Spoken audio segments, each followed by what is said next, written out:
What's going on, guys? Welcome to another edition of the RPO College Football Podcast. I'm your humble host, Jerome Jones, and we got my man, the myth, the legend, Mr. Ray Roberts. How you doing? I'm good, Jerome. How are you? Good, man. Good, man. Hey, it's all season time. You got a lot to talk about. You got the draft in what is it, May now? I think it's not August. I don't think it's April no more. I think it's May, the beginning of May now. Could be wrong. Could be wrong. They switching up the dates on me too much the last couple of years. So I'm getting confused. I think it's like And 27th, 28th, and 29th of April, actually. okay, so it's still in April. It's still in Yeah, April. yeah. Okay, okay. Whew, okay. Still good. And we got the combine coming up next week, which we're gonna talk about in a little bit. But before we start with that, Ray, want to know how you doing, sir? I'm good. I'm good, man. Busy at work like usual, but if I wasn't busy at work, I wouldn't have a job, so I'm good. Exactly.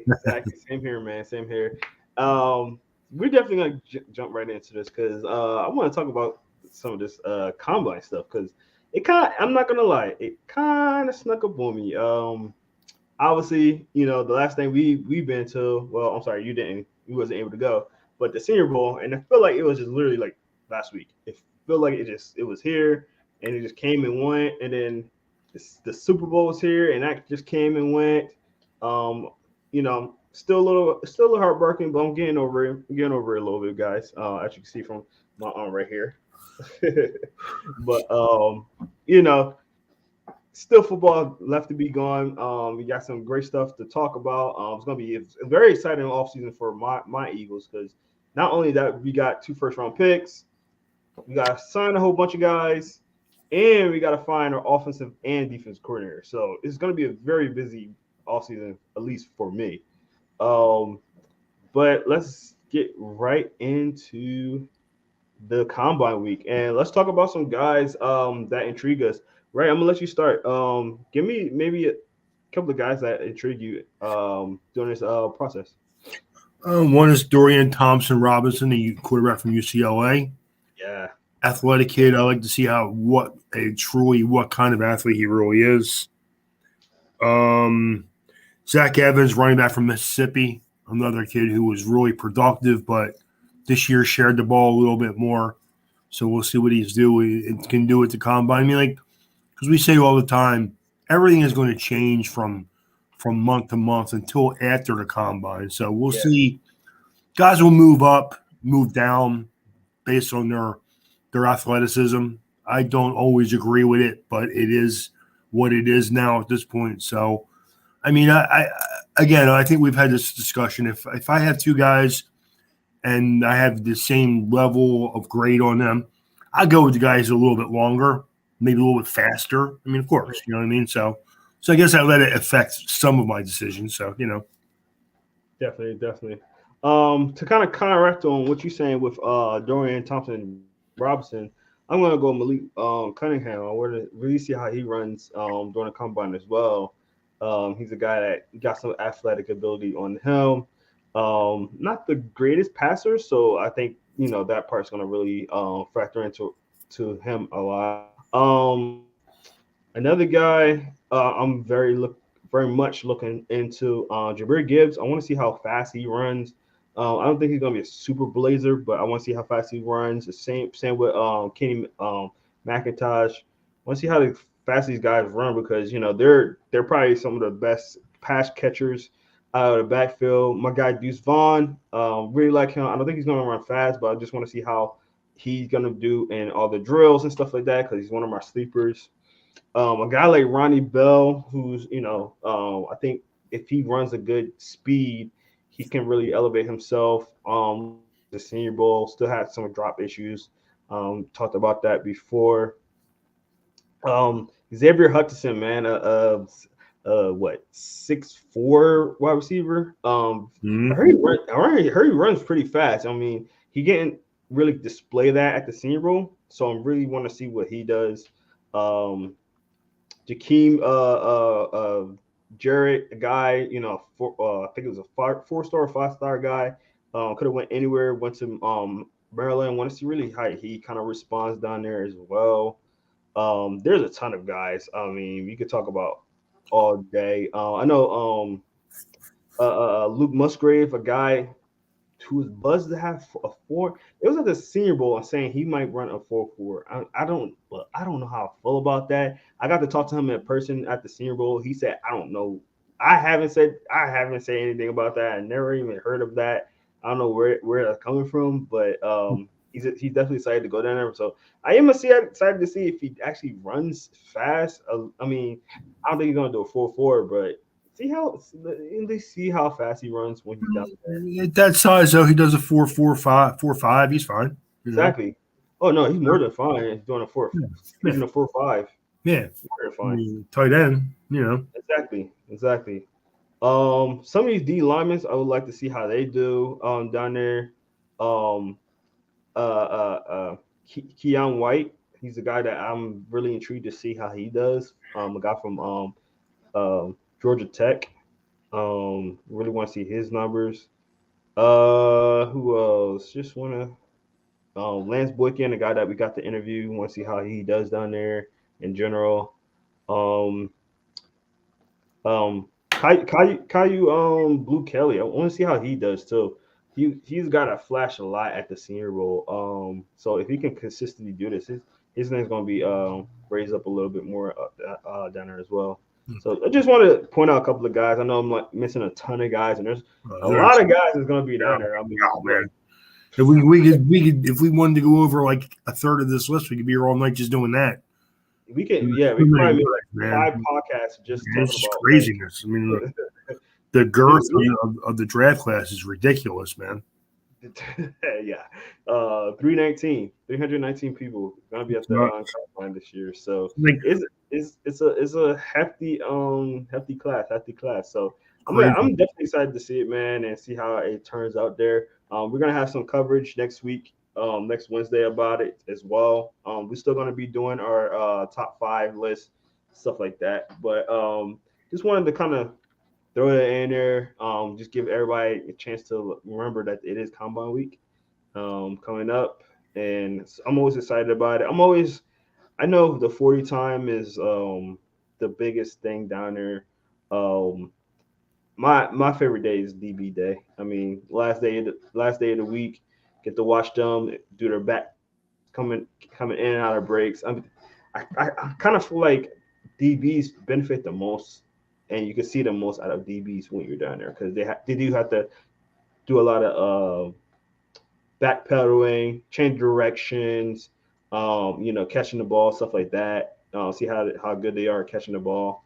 So I personally like it. I think watching DBs down there shows me a lot. I don't know if you 50, agree with that. 59 defensive backs at the combine. Jeez. I mean, when it comes to like linemen, I'm more concerned about the short shuttle than and all that stuff than any of the running part of it. Yeah. You know, I mean, of course, the weightlifting, if you're a strong guy, I mean, obviously. I mean, but like, I mean, just the girth of the talent that's at the combine is like, wow, man. No, 100%. Yeah.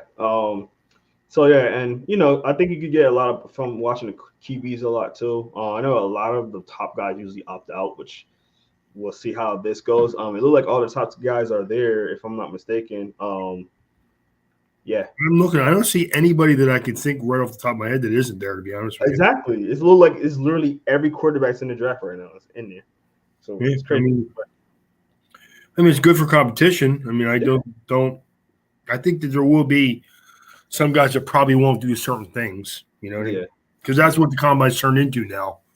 Like, because there's so much time between every event and with how many guys go in at a certain time, you see some guys will take off certain events. So yeah, I mean, which I don't like that part of it, but I mean, it's all going to be fine tuned. It's still, as much as we think it's normal procedure as usual, there is some fine tuning they try to do all the time. So yeah, no, 100%. I definitely agree. All right, let's get to our next segment, guys, and we're going to talk about the NFL draft. So each week we're going to go on one position and talk about some players in there. So we're going to do our top 5 quarterbacks in the draft. So What we're gonna do is do each one one by one. We're gonna start with five, so and then work our way to number one. I have a really good feeling, and I could be wrong, but I have a good feeling. Me, and you have very similar lists. Um, Well, but we should, because the top five quarterbacks yeah, to we me got are kind of like. I mean, we may have them in different orders. There's a good possibility of that, but the yeah, top five are. I think really the top five are the cream. There's a lot of depth at quarterback this year, like a lot of these positions. But the top better than five, I last year. think, the top five will get big time NFL looks. The other guys will have to work their way in. You know what I Yeah, mean? So, it's definitely better than last year. I definitely oh, say that. without a doubt, man. The top end this year is way better than last year. Last year was a crap show. Yeah, yeah, and I'm actually surprised that GMs like didn't overdraft quarterbacks last year, which I thought I commend them for that I because mean, year, if you see the depth of quarterback this year, the guys that did wait to pull the trigger are going to benefit from them. So good for them. yeah, 100%, 100%. Yeah, all right. So let's start with your number five, Ray. Who you got? I have Hendon Hooker from Tennessee. Same, same. I mean, again, excuse me, a kid with big upside. Hmm. Tall kid, 6'4", 220, good arm, good athleticism. I think will be an NFL player. Where he established himself as a starting or a backup is going to be up to him. There's Yeah, definitely starter upside with him. I 100%. think he's the only one I don't. I'm not going to say he won't go in the first round. I Yeah, see him more of a day two pick, though. Like that. correct. Yeah, I think so too. Mainly because it's not really his talent, honestly, for me. I think he could be a late first round kind of guy, a guy that you can, still get that fish option on kind of deal and kind of see how he does. The reason Mhm. why I don't think he's going to be first round pick is two reasons. One, just coming off an injury, we don't know how that's going to be. He went to the Senior Bowl. He didn't really participate. He was mainly down there for interviews and stuff like that, which I'm kind of upset because I seen him multiple occasions down there. We didn't get an interview with him, unfortunately. But you can't imagine how many people trying to get an interview with him too. So, Yeah. but yeah, so he was down there. He didn't participate as far as physical drills, obviously because his name. And then his age. I think he's like 25, 26 at this point. He's kind of old. He's kind of older for a quarterback down there. I mean, he's not freaking Brandon Wheaton old, but Brandon Wheaton is almost 30 coming out of the draft. But he's a little older. He's older than Jalen Hurts, and Jalen Hurts been in the league for 3 years now. So it's a little older. And a knee problem. So I think that slides him down just a little bit. Not crazy. I don't think he's gonna be a third rounder. I think by worst he'd be a mid second round. I think so. That's my number five as well, right? Number four, you got Anthony Richardson from Florida. same. Again, big kid, 6'4", 240, just about. Um, he has all the upside. He's a big, strong, pretty athletic kid with a huge arm. I would like to see more game film of him than I've seen so far. But right now, I think he's a anywhere from pick 10 to 20. Yeah. As I see what with his upside. I mean, I hear people comparing him to Josh Allen. It's not quite that big, not quite that athletic, but he definitely has potential upside for sure. Ray, that's funny because my comp for him, and I think Josh Allen's comp was the same. I gave him Cam Newton. Not as big, but I gave him Cam Newton. I think his arm is a little bit stronger than Cam Newton's too. As far as like Cam Newton had a strong arm. Yeah, yeah. I think this guy gets a little bit quicker than Cam did too. Okay. So, but I think again, there's definitely upside there. Mm-hmm. He's definitely an athletic kid with great size. So yeah, he's going to get taken in the first round. Exactly where is going to be the debate right now. So yeah, definitely. Yeah, he got to work on his little bit of his decision making as well. I He think. does. I mean, he's slow to pull the trigger every once in a while, but I think that is because of he doesn't have a lot of experience in reading coverages. I think he's Yeah, been one of them guys that probably had one, maybe two reads, and then just took off with the ball just about is that everyone ever played. You know? right? You're saying everything I was about to say because I'm literally just about to say he's the type of guy where he goes 1, 2, gone, Yeah. and sometimes you need to stick in there a little bit longer and allow those receivers to get open because as much as I hate to say it, it's hard to defend a wide receiver for so long, you know. And if you got a clean pocket, you don't have to run. You know, stick in there for a little bit longer and allow your receivers to get open a little bit more. Well, You know, again, I think high school football is not doing them any favors true. because usually the quarterback is the smartest player on the team, or at Yeah, least one of them, and the most athletic, or at least one of them. So they're probably telling these guys, yo, make that read. If it's not there, make this read. If it's not there, take off with the ball. Get us correct. positive yardage. And in high school football, it's all about like, yeah, man, as much as we talk about in high school football, getting positive yardage is a good play. Yeah, Okay. No matter if it's now we all want chunks of yardage, no matter what yeah, level we play at. yeah. In high school, if you get a 2 or 3 yard gain instead of a 2 or 3 yard loss, that's a good play, man. Yeah. You know? I agree. I agree. All right, number three. I feel like our listeners looking exactly the same. But go ahead, number three. Well, just so everybody knows, we have not talked about this. So if they are the same, At all. it's a good and a bad thing. So, I have Will Levis as number 3 from Kentucky. Yes, same. Um, Again, this kid has a supremely strong arm and he's a legit athlete. So he's going to get definitely a big time shot to play. Mhm. Um, I don't think he makes it past like 8 at Atlanta, to be honest with Right. you, 9, where Atlanta is. Yeah. If he gets to Atlanta, I think they would be happy. So, Mhm. Yeah, and you want to talk about a guy that's Josh Allen? Like I give him Josh Allen more. Big guy, strong arm. It's really his decision making really that like worries me. And it was the same thing with Josh Allen, where he actually learned how to be better. And I think that is like I think that honestly that's the biggest benefit to Will Levis because of the way that Josh Allen went through the draft. And I think Josh Allen got drafted 10th overall, if I'm not mistaken, something like that. somewhere right in that area, yeah. Yeah, something like that. And I think he was on, if I'm not mistaken, too. I think he was an immediate starter because they really needed somebody out there. But it was a slow burn for him where Josh Allen kind of like got it after a while, after playing for a while and training under NFL coaches and stuff like that. Because remember, Josh Allen was from Wyoming. Like, there's not much going on in Wyoming. And I think it's kind of similar with Will Levis here. He had a slightly better team, but the talent around him wasn't good either. Once Josh Allen got a number one receiver, Josh Allen went from, his first year he was like, Eh, huh, eh. yeah. Second year he was like, oh, okay, maybe you could see something. As soon as he got, Stephon Diggs, it went from here to here.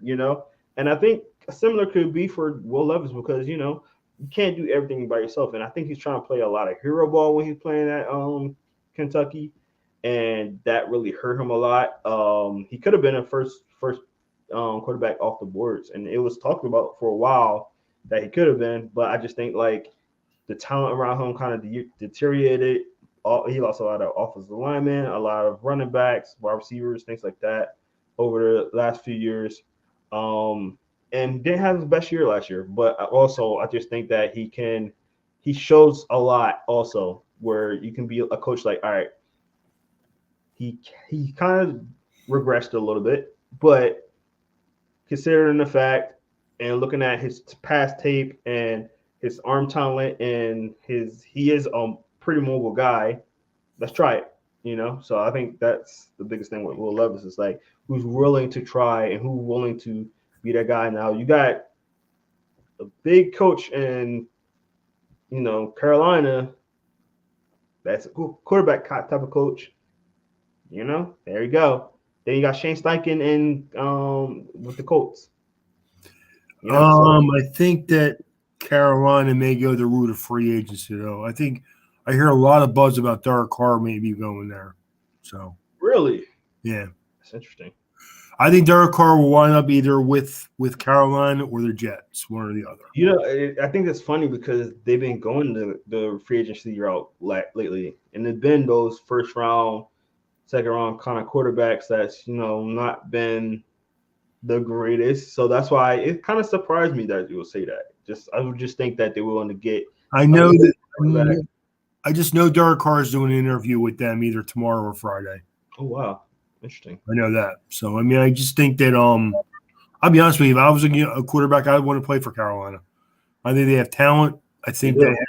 they have money. They have draft Mhm. collateral. I think that's a good spot if you're a quarterback, Carolina. Yeah, not a terrible offensive line, solid running Solid. backs. I Yeah. love their wide receivers. I mean, Yeah. DJ Morris. I I mean, mean, they have weapons there. yeah, They have money to play with. yeah, See what yeah. happens.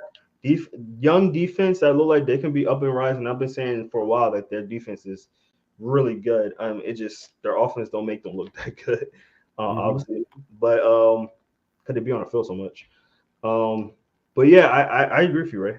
I think that'd be good. Number two, who you got, Ray? I have Bryce Young number two. This is the spot that I knew that we might switch these two quarterbacks because we've been talking about it before, and I was like, this is the only spot that I think. So we do have different quarterbacks here. So go ahead, Ray. I'll let you go. I am a big Bryce Young fan. I think he's an excellent athlete, and I think he has a good, solid arm. Hmm. I think he has great athletic ability. I worry about his size a little bit. I do. 6 foot, 195 pounds. I mean, I would feel a lot better if he came to the combine at closer to 200 pounds, to be honest with you. But I'm not going to argue with his athleticism and his playmaking ability because everything is there for him to be a good player. I think it's kind of like I could have went him or my next guy one or two or vice versa. I mean, because that's what most people will do. But my number one guy, I think, is more upside and a little bit bigger, Hmm. a little more. I wouldn't say even a stronger arm, more arm talent. I think. Yeah. Um, I think Bryce Young again. The whole 6 foot, 195, 190 kind of scares me a little bit, but Hmm. I think he would fit well. So it's going to be all like what guy fits my system the best. Correct. Correct. Where I think I'm not just going. Stroud's my number one guy. Yeah. I think Stroud is a bigger guy, has better arm talent. I know people. I've been getting yelled at for 2 days about never take Ohio State quarterbacks. But I think Stroud is the difference. I think he's a different kid. I think he's a different player. Yeah. Um, no, man, you'd be surprised when I talk to people about the draft how many people are like, "Ooh, I don't like Ohio State quarterbacks," and history says that they're right. I'm willing to bet this time they're not, though. That's all. So all right. So my guy is CJ Stroud. So I'm gonna actually at two. I got him at number two. I understand exactly what you're talking about with the quarterback thing. Even with Justin Fields, it's kind of is he good? Isn't he good? And I really thought Justin Fields was going to be the one to break that little Ohio State curse thing. But CJ Stroud is probably the best talented one out of all the Ohio State quarterbacks lately. Um, I'll say this: the thing about CJ Stroud that worries me, because he could be number one, and I think that he he's a close number one actually. He's very close number one. Is one graph I had about my number one guy when I'll talk about in a second. But one thing I think is that his unwillingness to do certain things at certain times. So in a sense where if you look at the Michigan game, there were times where there was open lanes where he could have ran. He's a pretty good athlete guy, but he rather not run and stare down or sit in the pocket super long and take the sack because he rather not run. Now we just talked about Anthony Richardson running too fast. I think it's the opposite with Stroud, where he tries to throw. And don't get me wrong, he has really good receivers, so he wants to wait and get these guys the ball. But you got to be smart as a quarterback, and it's more than just being a talented guy. Sometimes you just got to be smart with the play. If there's a completely open line, and I'm telling you, when I was watching that Michigan game, it was a complete open line. I'm like, oh, he's gonna run, and he just didn't go. I'm like, okay, I'll take it. I'm a Michigan fan, so I'll take it. Like whatever. But you got to be smart sometimes, not just trying to force things. Rather that's running, rather that's throwing, whatever. So that's my biggest thing with him.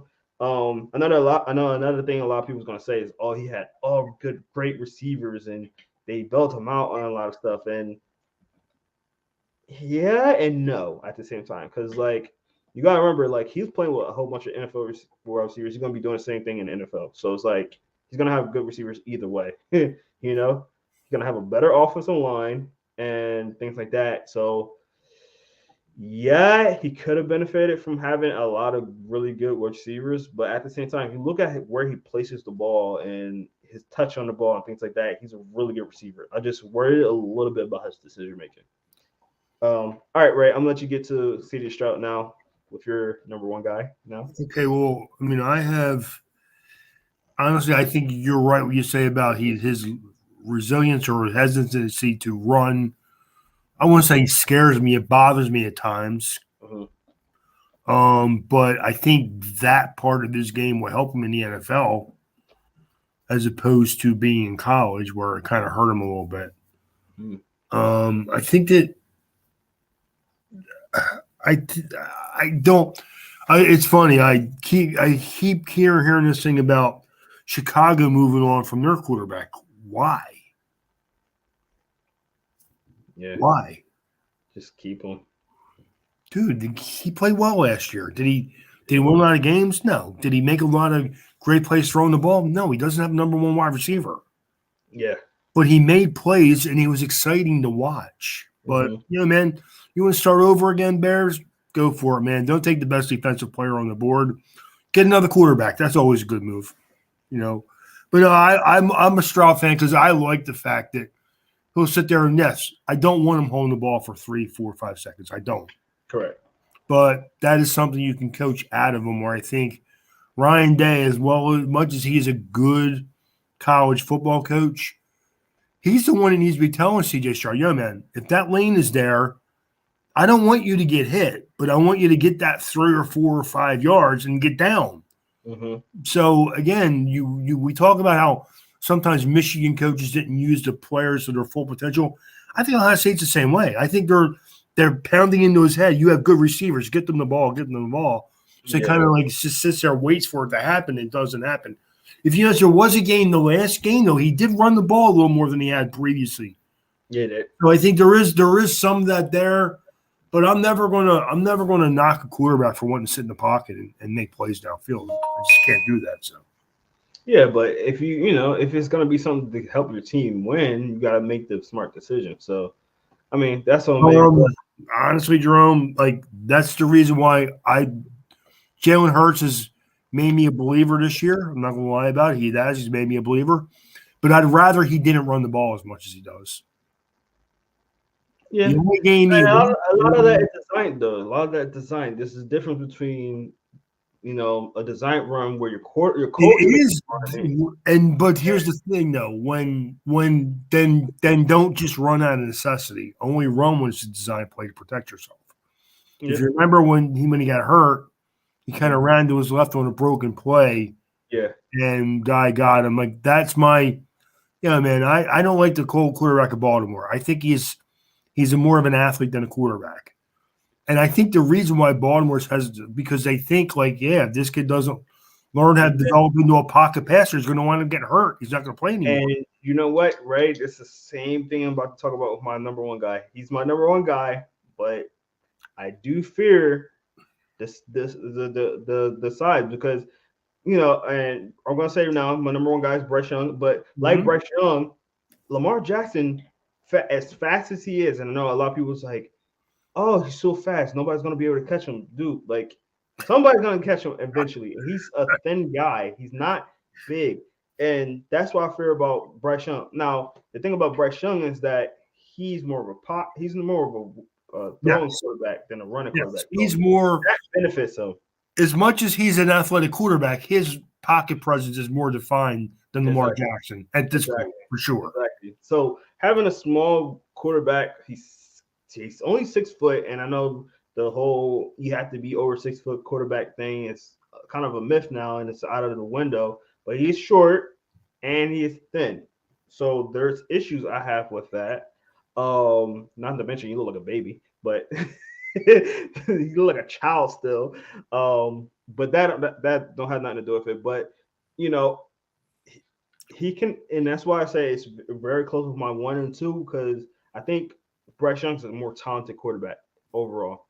But if Bryce Young don't come to the combine at 195 to 200, like you're saying, Ray, I might have to bump him down. I might have to bump him down to number 2 because that would be my biggest fear. And even with Deshaun Watson, he came out kind of thin in the draft, and I always keep saying this. Like I love Deshaun Watson. I thought he was one of my top quarterbacks in that draft too. He was thin, like, and those thin quarterbacks worry me a lot. Getting hit by NFL defensive ends, and they're getting faster and bigger every year. We got freaking Jordan Davis out there running up in your face, like, and there's a bunch of like Jordan Davis like guys. So it's like, how much do you want to put your quarterback in that position? So it does worry me a lot, with his size. I was saying before, if the Eagles wasn't good this year, Bryce Young would have been the one I wanted in the Philly. But that would have been my issue. That would have been my issue too, So um yeah, so that's our top 5 guys. Ray, you look like you want to say something else. No, I just think that, like, again, if you look at it, like a lot of the drafts, depending on who, like, I see people thinking that, Detroit's going to take a quarterback in the first round. I don't see why they would do that. I don't agree with that at all. I think they will. I think, like, here's the thing. Say CJ Anderson or say CJ Stroud goes to Houston. I think that's a solid fit for him. Now, their offensive line is not great. The left tackle was good. Uh-huh. Your blind side will be protected there, and you're gonna improve your offensive line. I'm assuming from last year because they were not great this year. And they're the team with 2 first-round picks. And, right. So you'll probably use one of them picks on the quarterback, and then hopefully you'll use one of them on the offensive line or something like that. But I think Indianapolis still has a remnants of a good offensive line. That's why I think Bryce Young works better with the Colts than with Houston. I think a good running game is going to help Bryce Young. And don't get me wrong, good running game will help anybody. Yeah. But if you're a Bryce Young and you're going to have some design runs in your offensive system, I think having a guy, like the Colts have a running back could really help him out. Where I think Stroud kind of just fits Houston's better. Yeah. But, I mean, we'll see. I mean, I don't know for sure. I think if you get C.J. Stroud or Bryce Young, you put enough talent around them, you're going to win with either one of them. I do. Correct. But I think that right now, I would take Stroud over Young. I just think I like his upside as a pocket passer and his size a little more. Again, we don't know how either one of them, how durable either one of them, because it's not like they're not. Like, Ohio State's offensive line was not great. Mm-mm. Alabama was solid, but it wasn't as good as it's been. Yeah. So we don't get to judge them that on usually what are strong points for both of these teams were not particularly strong this year. Yeah.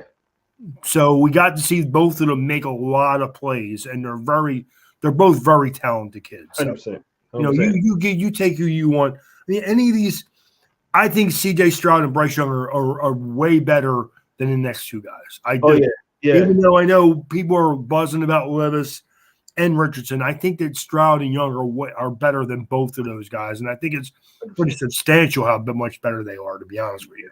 No, I agree.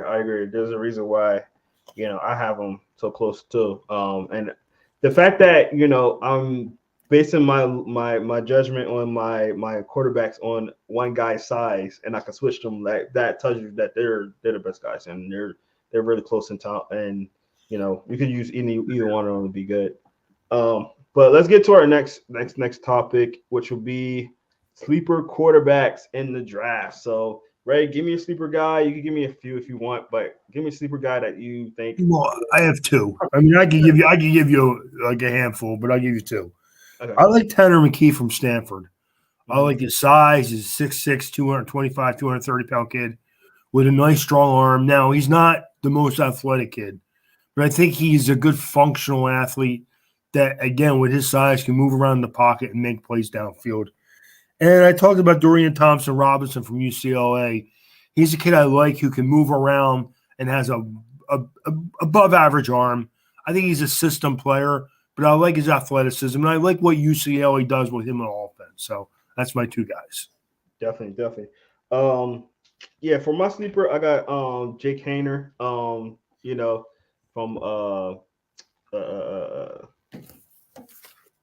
Fresno. Sorry, I can't think. Fresno State. Got to see him at the Senior Bowl. He actually won the MVP there.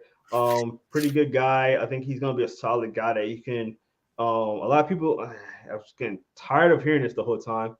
Everybody kept saying, "Oh, he's the next. He's the next. Kid from San Fran." Jimmy Garoppolo? No, the other one, the one that got injured by the Eagles. Oh, Brock Purdy. Purdy. It's the whole time they're like, he's the next Brock Purdy. I'm like, dude, Brock Purdy is supposed to be a first round pick, first of all. I don't think he's Brock Purdy, but I think he can be a solid guy. He could be a guy that could potentially, become like a Brock Purdy and maybe come in and, help a team out that's down and out and stuff like that. Another guy I have eyes on is, and I want to look a little bit more on tape, but Big Ten guy, got to watch him a lot, obviously. Adrian O'Connell, very intrigued by him. He big guy, 6'3", 210 pounds. So he got the size on him. Big talent arm. Decision making, not much. He's definitely a statue back there, though. He don't run much, but he's a winner. He's a gamer. He's been, doing some great stuff for the Boilermakers down there. Didn't have the greatest season this year. Kind of intrigued by him. I think he can help out a team. Obviously, he won't be I don't think he'd be a starter, but solid backup if you need him for a couple of games and really fill in that role right there. I mean, I think they've really like we talked about the top five. Mm-hmm. If you look, there's another 10 kids that can be drafted players. Correct. I think that's where you're gonna see who. I'd be surprised if none of these other kids are starting somewhere. And I think there's a lot of backup potential with the rest of the draft here, to be honest with you. So. I agree. All right, let's get to our last one, which is small school quarterback. So, Ray, who you got right there? I have two of them, too. I have Tyson Badgett from Shepherd, and I have Tim McDemoret from Fordham. Both bigger kids. Bajan is 6'3", 210. DeMoret, I don't know, I can't pronounce that name, is 6'4", 220. Both kids are from smaller schools, but again, big size, good size. DeMoret has a nice, solid throwing motion. I think that you're going to see where you 5 years from now, you're like, yo, man, there's 5 or 6 good quality backups after that top tier of quarterbacks here. I really think that. I mean, it's a really deep draft. Yeah. Almost at every position this year. Yeah. I'll say this is everyone.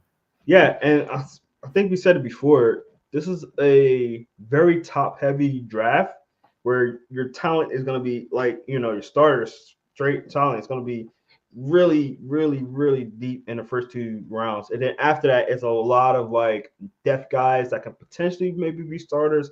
So it's not like a super talented draft. I have seen mock drafts where there's been up to 18 quarterbacks drafted through 7 rounds. Wow. Yeah. That's crazy. I mean, it is. It's really and then you look at some bios on them and you look at some game film and you're like, yeah, I see potential. I mean, I don't see starting potential because you can never see that through a few games against lower division teams because you don't know that. Correct. You named Malik Cunningham from Louisville. Kid has talent. I mean, his accuracy is not great. Correct. That is something that maybe you can improve on, but the athleticism is there, man. Mm-hmm. You mentioned the kid from Purdue, O'Connell. Again, size is there. Yeah. Arm strength is there. Yeah. Is there anything else that we can get out of him? But again, he does not move. Yeah, he's a statue. He does not move. A statue. So, but Max Dugan was a Heisman finalist. There's talent there. Yeah. You got to bring it to the surface, and I don't know if he's a starting quarterback, but I mean that athletic at 6'2", 215. I mean, there's got to be potential to be a good backup. There has to be. I mean, I agree. I just think there's so much talent. I mean, overall in the draft period, but especially where last year's quarterback crop was, this year is exactly the opposite. Yeah.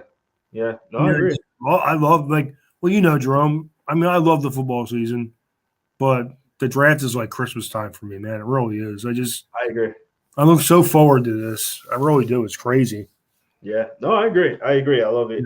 My small school guy is gonna be Chase Bryce, another big guy, thicker guy than the other one, and coming from Appalachian State, I get to see a lot of Appalachian State because I cover Coastal Carolina a lot actually.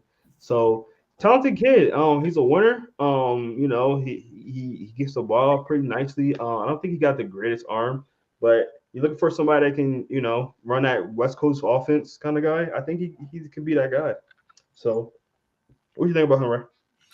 I like him. I mean, again, he's another kid who sneaks into every once in a while. You do a mock draft, he kind of sneaks into the end of the 7th round. Mm-hmm. Oh yeah, man. Brock Purdy was the last pick in the draft last year, which was kind of stupid when you think about it. It was like, not to that get was weird. That was really weird. I'm trying to cut you off, but in a draft where there wasn't good quarterbacks, and this guy was potentially like a first round years ago, right? Even if you look at it okay, he sucked for a year and a half, but for the first year and a half, he was pretty good. Yeah, you would have thought somebody would at least take a flyer on him. When Miami drafted the kid from Skylar Thompson. And they were like, oh, the Dolphins are taking quarterback. I thought they were going to say Brock Purdy. I really did. I'm like, okay. Well, which I like him. Yeah, I like him. I like him as much as I like Brock Purdy. Yeah. But I like him because, what I know about Skylar Thompson was when he played at Kansas State, they won. And when he didn't, they didn't. Exactly. So, I mean, I like that part about him. Yeah. So, and I think it was solid. No, he's solid. Man, he's a solid. He's going to be a solid backup quarterback. He was a third quarterback and came in and played okay for you guys. He lost to Buffalo in the playoff by 3 points. Yeah, yeah. I mean, in a game where he was down 14-0 before he blinked his eyes. So he showed potential. I mean, and that's really when you draft a quarterback anywhere from round 4 on, all you're looking for is potential. Dude, this is the thing you gotta remember, man. Eagles won a Super Bowl off a backup quarterback. So correct. Tom Brady is taken in the 6th round because he went to a big time program, and the Patriots thought, well, if nothing else, he could be good backup. Yeah. Hey, backup. Well, same reason why they took the kid from USC, the Light, or that was his name, right? Todd Light or something like that. No. From USC. Yeah, they drafted a quarterback. The year that Brady got hurt, he was their backup quarterback there. He went 11-5. They lost the division to Miami. But you're talking about who I'm talking about. He went to he wound up playing at Minnesota for a little bit. He did. He went to Minnesota too. Well, they did the same thing with him. You take a guy who's a second stringer on a big time program. Sometimes you get paid out, man. It happens. Yeah. If because that's the thing about drafting kids from bigger programs. That usually they're going to be coached well. Yeah. Not the kid from the Big Ten, the SEC, even some I'm not going to say the Big 12 or the Pac-12 because those teams don't play defense. Like a kid, again, from a kid from program from the Big Ten or from the SEC, and they've got like size.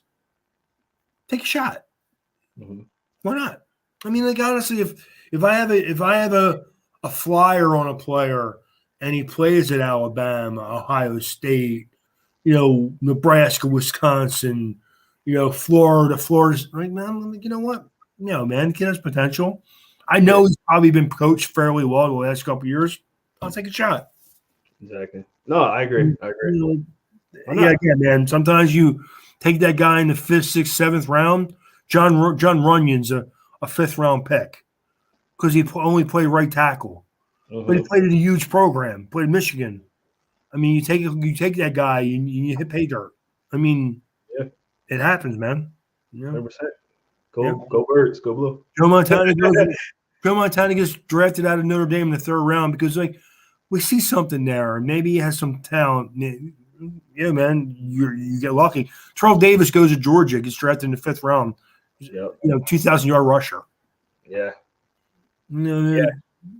Zach Thomas is a 5th round pick, plays at Texas Tech, and he's an undersized linebacker, but plays with this more than anything else and gets the most out of his ability, man. Hall of Famer. Yeah, finally. Yeah. I knew you were gonna say that. Yeah. But, let's get to our last segment, Ray. Do you got a Ray rant this week? What's that? You got a Ray rant this week? Do I have a Ray rant this week? I really don't, except for one thing. Here we go. We talked a lot about the officiating in the game at the Super Bowl. Yeah. I think that the NFL, and I know they're never going to do this. I know they're not, but they just need to improve the guys that are making the calls. I mean, how do you do that? For one, you hire younger guys. I mean, and I'm a 60-year-old man, and I'm telling you to hire younger guys. And honestly, there are a bunch of former athletes that train them to be officials, train them to be lead officials, head officials, guys that can keep up with the game. These guys that are like, and Roger Goodell can sit here and lie to me all he wants about how the officiating is better than it's ever been. What league is he watching? Yeah. I mean, I watched the Super Bowl again. I watched here's the thing I want people to do. Look at the Cincinnati versus Kansas City game and some of the horrible calls were made and not made in that game. And then you just see that the Super Bowl was just a microcosm of all season, maybe for the last couple of seasons, to be honest with you. The problem is when Roger Goodell comes out and says things like, well, the officiating has been better than it ever had. No one ever calls say, no, Roger, no, it hasn't been. But no one says nothing because it's Roger Goodell. Like, you know what's funny? Well, every year you hear like he'll get out in the draft and none of the fans really like him. Yeah. He makes a joke about it. Like it's funny. It's not really funny anymore, dude. It's not. Like to sit here and lie to me and tell me the officiating has been better than it's ever been. What are you again? Football makes too much money to have horrible calls made like that. Again, I'll say this. The holding call was a bad call because of the time that it was called more than it not being a hold. Sometimes talk about that because I think I've talked about it before, but I don't think I went into depth because it was so fresh in my mind. And, I don't want to I also don't want to make this as an excuse. Like, we could have won the game. There's different ways you can win a game. It doesn't come down to one play. My issue with that play, though, is that, one, they called it late. They only called it because Patrick Mahomes was whining about it. That was, Jerome, one thing I didn't like about the game, man, I've never seen teams beg for calls. Both teams, the whole game. Offsides, motion. These were just begging for calls. And you know what? Honestly, that leads to bad officiating. And that's why they do it, because they know the officials are incompetent. Yep. And then the other thing is like, the hold didn't affect the play at all. It didn't. It didn't really affect the play.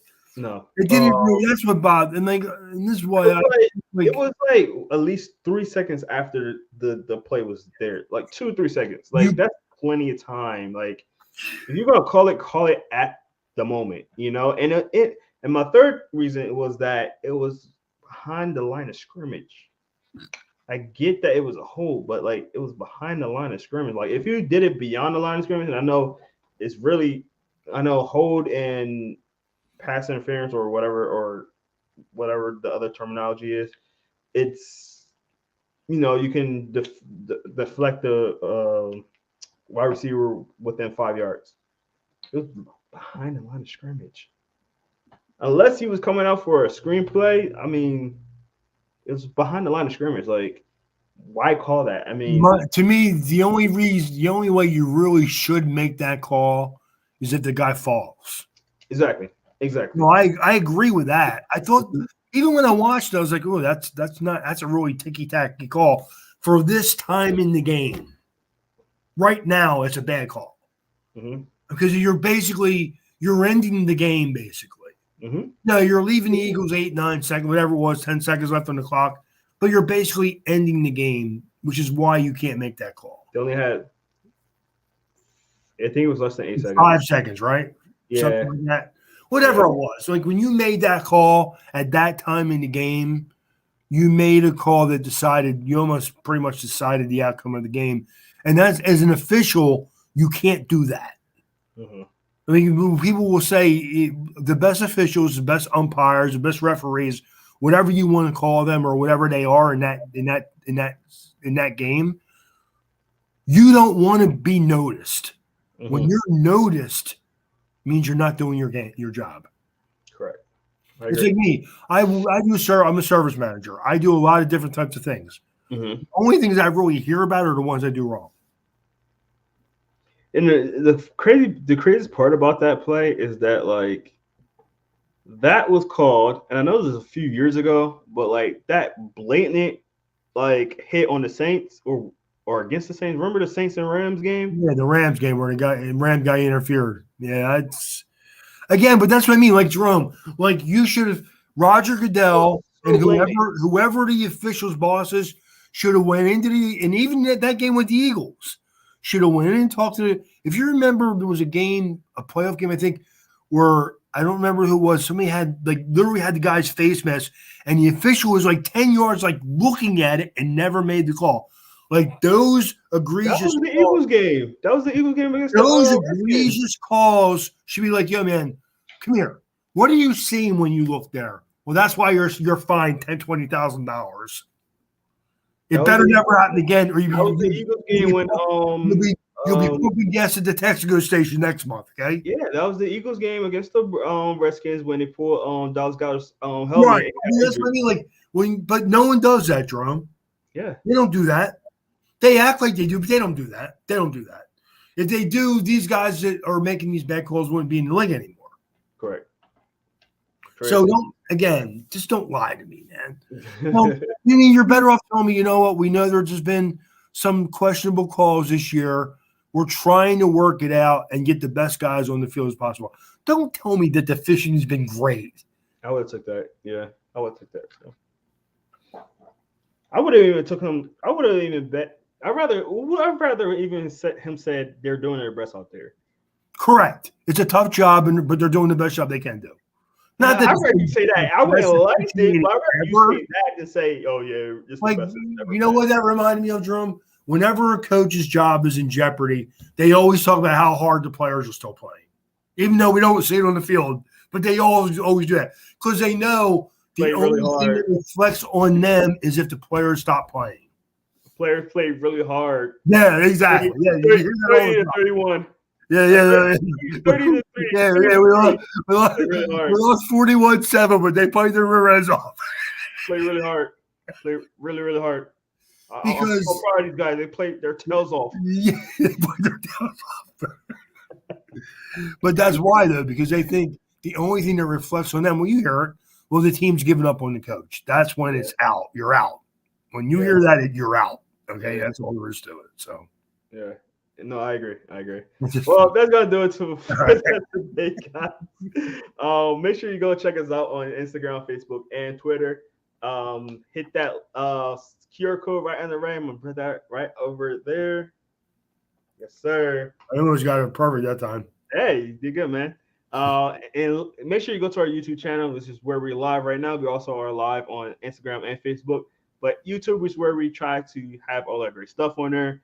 So please like and subscribe. That only helps us even more as well. We have a lot of great stuff on there. We got some interviews that we done on the Senior Bowls that are being uploaded as we're still talking. There's a lot of interviews. So go if you want to see any guys that we're talking about in the drafts, and we'll be talking about in the next few days. Some guys that are going to be in the combine. Please make sure you go check us out on YouTube.com / Inside the Hashes, where you can find all our great content on there as well. Next few weeks we're going to be talking about the combine. Next week we'll be doing running backs, so top fives on running backs as well. I'm excited about that because I got a few guys that I want to stuff into that top five, but I'm not sure how I'm going to do it. But that's going to be really fun. Before we release, can I say one more thing? Yeah. You know the running back from Kansas State they have going in the 7th round in some mock drafts, dude? That's a I mistake. saw him going in the 7th round, man. That's a mistake. That is a mistake. That is a mistake. We're going to talk about next week. That's crazy, man. That's a mistake. That's a mistake. But again, guys, thank y'all so much for checking us out, man. Y'all have a great weekend. Stay safe out there. Get ready for the combine next week. And then, get ready for some questions for us, man. Definitely, we are live, so we like to do some live comments as well. So, and if you can't go live, you can put comments on our YouTube channel. We will answer back as soon as possible. So, once again, guys, thank y'all so much. We'll see you next time. Peace.